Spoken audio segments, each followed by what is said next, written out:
Hello, Tyler here with SSA Architecture, small studio associates, licensed architects in Las Vegas, Nevada, and the surrounding area, including California and Arizona. In Nevada, there are multiple professions that can draft and submit building plans.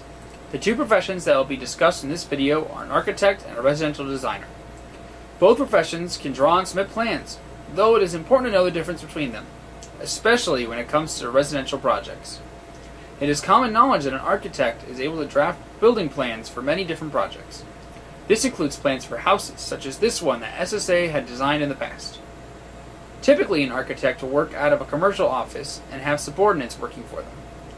Having subordinates allows the architect to delegate more people onto any given project, allowing the project to possibly be done on an expedited timeline.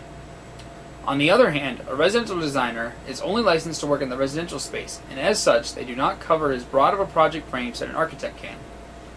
Beyond their project type difference, residential designers typically work alone and out of an office in their house.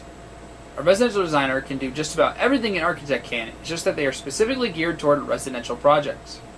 When looking to select one profession over the other for your new residential project, it is most often the better choice to go with a residential designer.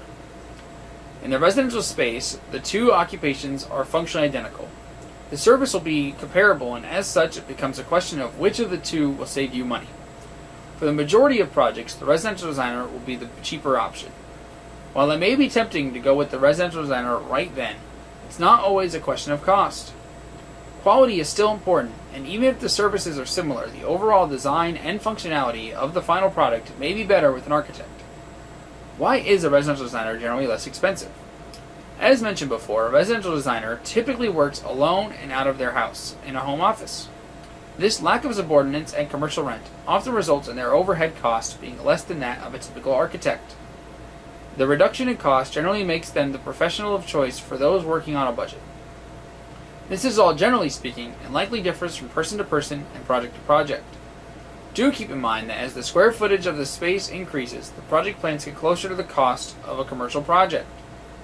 If the project gets above around 7,000 square feet, the project is practically speaking a commercial project, and an architect's additional overhead cost becomes more negligible.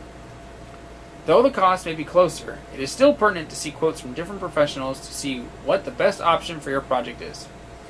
It doesn't necessarily have to be the cheapest option, as it is important to also get quality plans for your new living space.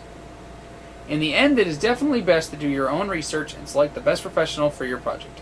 Hopefully this video helped to clarify some of the differences between architects and residential designers. If you are having difficulty in finding a residential designer, you may be able to get help in finding some on the Nevada Architects Board website, link in the description.